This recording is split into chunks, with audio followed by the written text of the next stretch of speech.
I had done any of this. Let me just, I just want to be clear about this. I'm going to show you a portion where former President Barack Obama addresses this current moment. It's what's needed right now in this moment to reflect on where we are, what has happened to our country. This is the full speech portion right here. Former President Barack Obama talking about the Trump regime. Let's play it. Let me preface this by saying what everybody knows, which is I have deep differences of opinion with my most immediate successor, and who's now president once again. And so there are a host of policies that we could be discussing where I have strong opinions.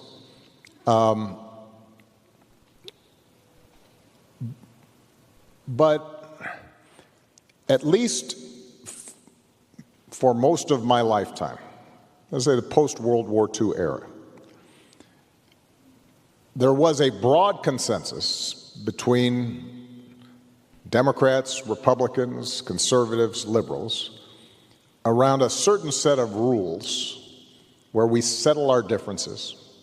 Right? That there are some bonds that transcend party or region or ideology. That there was a creed that we all stuck to. And that basic notion of American democracy, as embodied in our Constitution and our Bill of Rights, said all of us count, all of us have dignity, all of us have worth, that we're going to set up a system in which there's rule of law and separation of powers and an independent judiciary, and there are these freedoms, freedom of worship and freedom of the press, and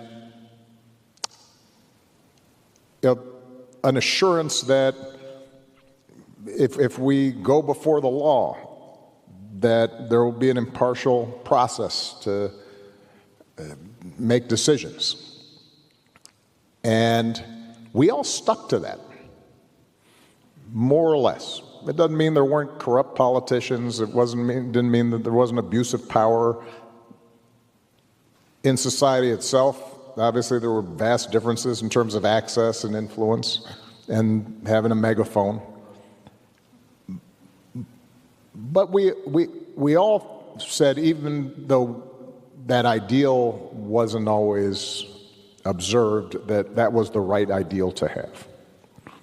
And I do believe that our commitment to those principles has eroded. And I think it eroded in part because the government itself got really big. And what that meant is sometimes it felt distant and unresponsive, and rules are a hassle, and some of the rules aren't smart, and people get frustrated. I think part of what happened also is that it's easier to observe, it's easier to agree to disagree and have forbearance to people who you don't agree with if they all sort of look like you. There's in the United States Senate, when I got there, I was the only African American. There was one Hispanic in the United States Senate. I'm not that old, so this is fairly recently. You had a sense of how different it was by looking at the men's gym in the Senate versus the women's gym. Men's gym, really big, and old guys walking around with not wearing enough stuff. And then the women's gym was like basically a modified closet with a bike, because there just weren't that many.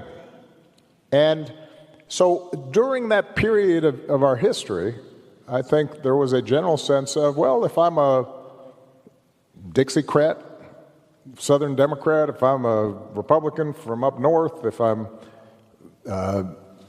this or that, have this or that perspective in terms of being fiscally conservative or socially moderate, we all went to the same club and we all talked about the same things. And then, starting around the 60s and 70s, people crashed the party. And now it's a little harder to agree to disagree without being disagreeable if your sense is, well, that person isn't like me, doesn't look like me, maybe doesn't think exactly the way I think. I'm more prone to feeling attacked or threatened. And so that, I think, changed, it made us a little more tribal in our politics. And then the economy wasn't working for everybody. Now that, in part, had to do with the fact that government wasn't as responsive as it should have been, and inequality grew. And then finally, media. I think one of the most important aspects of our democratic practice is having a well-informed citizenry, which is reliant on a free, objective, effective press. And that started getting attacked. And so you combine all those factors together, and we saw it over the course of decades. But obviously it's gotten a lot worse now. And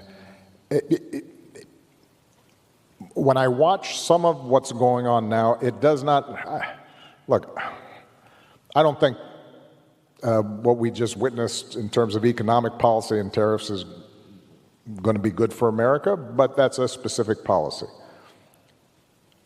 I'm more deeply concerned with a federal government that threatens universities if they don't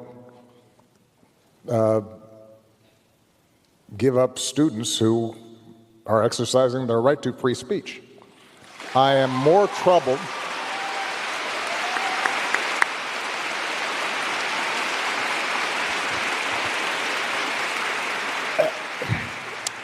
The idea that a White House can say to law firms, if you represent parties that we don't like, we're going to pull all our business or bar you from representing people effectively. That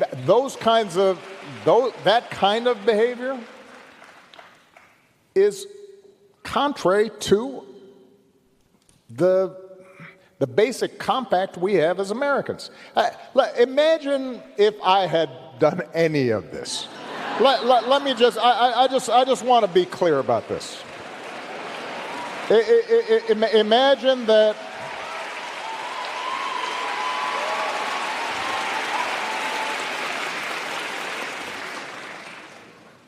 imagine if I had pulled Fox News' credentials from the White House press corps.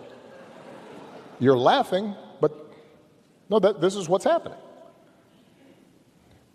Imagine if I'd said to law firms that were representing parties that were upset with policies my administration had initiated, that you will not be allowed into government buildings.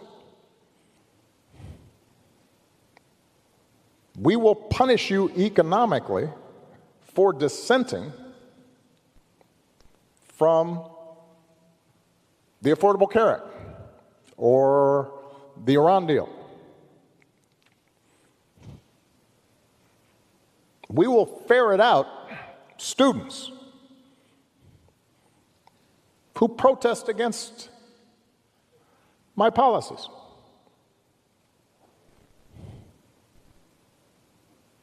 It's unimaginable that the same parties that are silent now would have tolerated behavior like that from me, or a whole bunch of my predecessors. So, and I say this not on a partisan basis. This has to do with something more precious, which is, who are we as a country, and what values do we stand for? And now, this is not just an abstraction, and I think this is one of the challenges that we have. And I saw this even before the last election. I think people tend to think, democracy, rule of law, independent judiciary, freedom of the press, that's all abstract stuff because it's not affecting the price of eggs. Well, you know what? It's about to affect the price of eggs.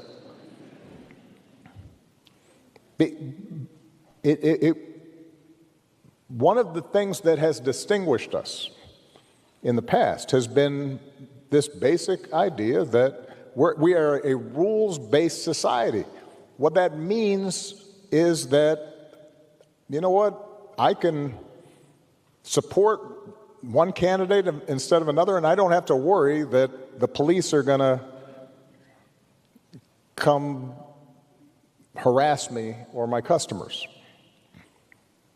That's what happens in other places. That's what happens in Russia. You know, we take for granted the idea that we don't have to pay bribes or hire somebody's cousin in order to get a business permit. That's how we built the economy we did. That's why this place worked. And it has very concrete impacts on all of our lives. So, this is the first time I've been speaking publicly for a while. I've been watching a little bit. Yeah. Let me just close this portion of my remarks by saying it is up to all of us to fix this. It's not going to be because somebody comes and saves you. The most important office in this democracy is the citizen, the ordinary person who says, no, that's not right. And I do think one of the reasons that our commitment to democratic ideals has eroded is that we got pretty comfortable and complacent. You know, it has been easy during most of our lifetimes to say you are a progressive, or say you are for social justice, or say you're for free speech, and not have to pay a price for it. And now we're at one of those moments where, you know what, it's not enough just to say you're for something. You may actually have to do something and possibly sacrifice a little bit. So, yeah, if you're a law firm being threatened, you might have to say, okay, we will lose some business because we're going to stand for a principle. If you are a university,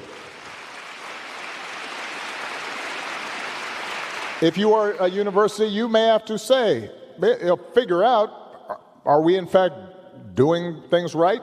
Have we in fact violated our own values, our own code, violated the law in some fashion? If not, and you're just being intimidated, well, you should be able to say, well, that's why we got this big endowment.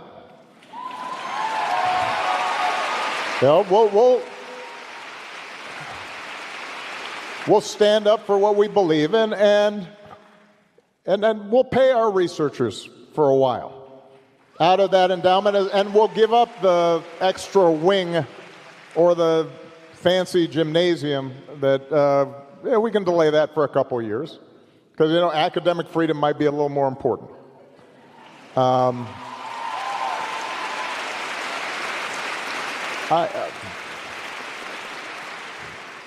For most of human history, and to this day in most of places in the world, there is a cost to challenging the powers that be, particularly if they're abusing that power. This idea, and I've noticed this among some wealthier folks who, you know, after George Floyd, they were right there, and a bunch of companies were talking about how they cared about diversity and they wanted to do this and they were all for that, and they are mute right now. But what that tells me is it was okay when it was cool and trendy, and when it's not, not so much. And that, I think, is what we have to, each of us has to examine in our own hearts. Is all right, we say we're for equality. Are we willing to fight for it? Are we going to risk something for it? We say that we're for rule of law. Are we going to stick to that when it's tough, not when it's easy? We believe in freedom of speech. Do we stand up for freedom of speech when the other person talking is saying stuff that infuriates us and is wrong and hurtful? Do we still believe in it? And that, for university students, and for your generation, I think that's important, because part of how we got confused around some of these issues is that those who claimed to be fighting on behalf of social justice and freedom of speech and equality, sometimes we didn't observe it ourselves. I'm glad to hear that on campus here you focus on what Common Ground Initiative. I have been absolutely clear throughout my presidency, post-presidency, the idea of canceling a speaker who comes to your campus, trying to shout them down and not letting them speak, even if I find their ideas obnoxious, well, not only is that not what universities should be about, that's not what America should be about. You let them speak and then you tell them why they're wrong. That's how you win the argument.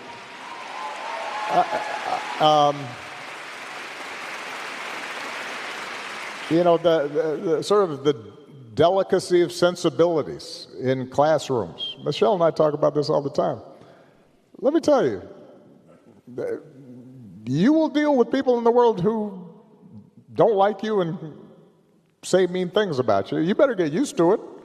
Don't be in the classroom thinking, I can't be triggered, and then you think you get on the job. You will have horrible bosses on occasion, or coworkers who say obnoxious things. And it may turn out that in some cases they're actually good people that just didn't use the right word for something or need to be educated on something. Well, you need to get used to that here. So some of these principles are ones in which it's not just one side or the other that hasn't been true to I think our founding principles. I think in some cases we've all been guilty of it, some more than others, and it's important now for us to refocus our attention on who are we and what we believe. Told you wanted to watch the full thing.